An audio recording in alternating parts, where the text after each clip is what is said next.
سلام، اینجا تیوی حدیثه و تو این قسمت قرار خرید عقد محضری و عقد حرم رو داشته باشیم.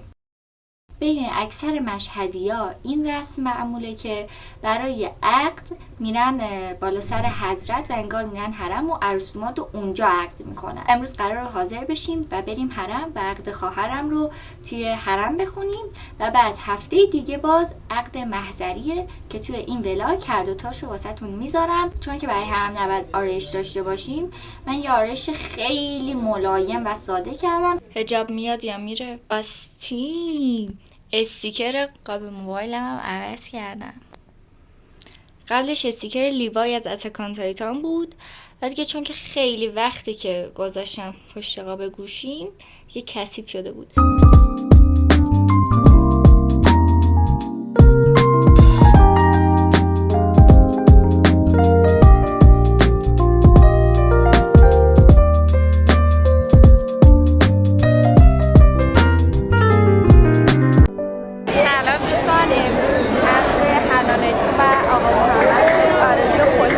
براشون داریم و امیدواریم به پای هم پیر بشن.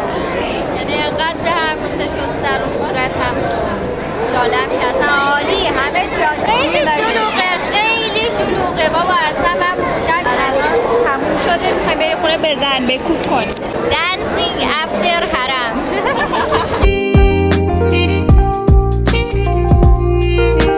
دیگه میشه حرم اومد و اشتر و دل نزد.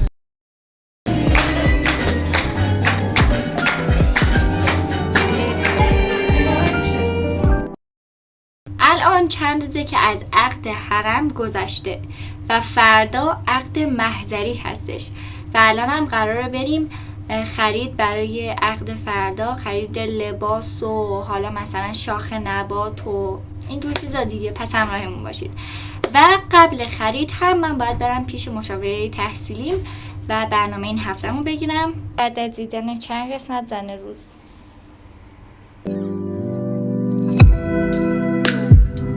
من توی زن روز عاشق بهارک شدم. از بین بچه ها بهارک، اما از بین دست‌اندرکاران قطعا مهناز افشار. مهناز افشار فور ایور.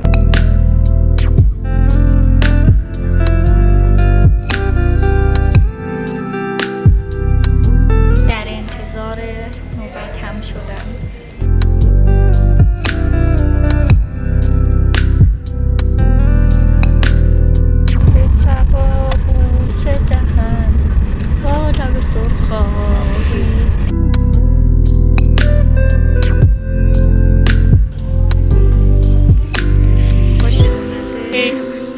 سلیقه‌مو داری.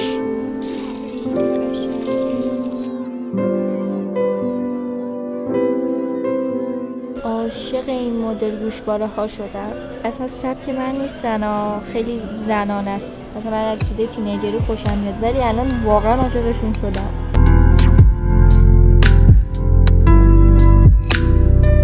یعنی آقا هیچ بشه که تو این وضعیته.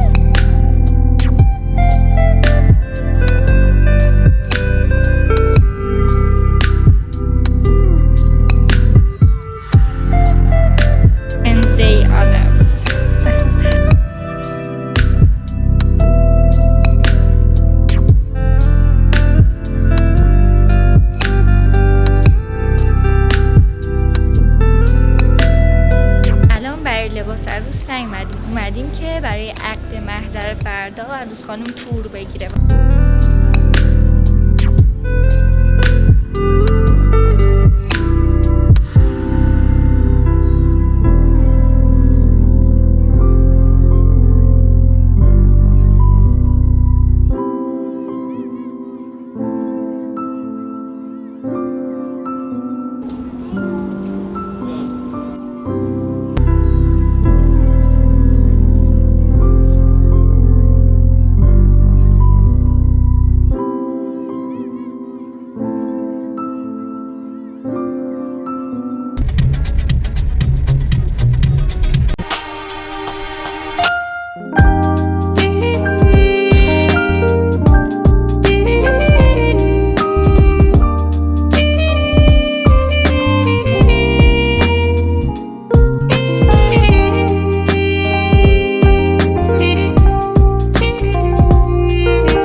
sama Jakarta kamu.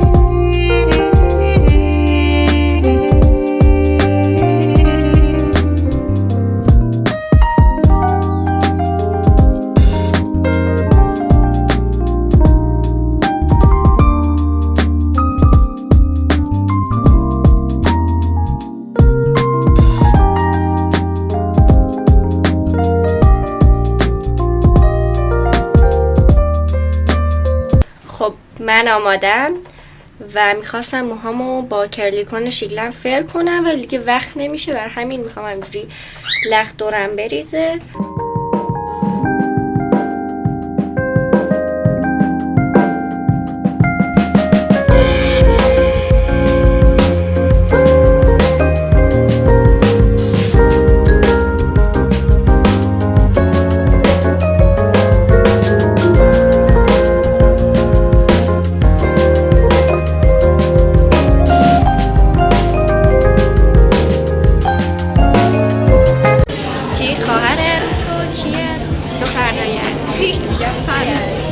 دستی گل ستایی در این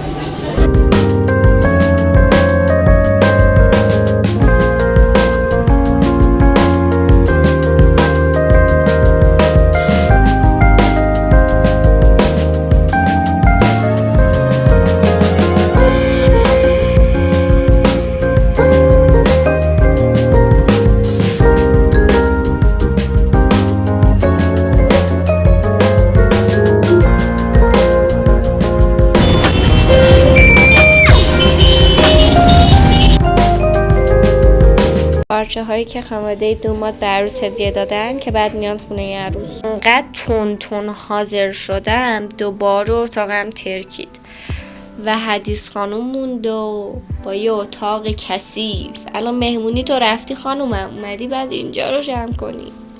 یارش من پاک کنم و چقدر کثیف آینه.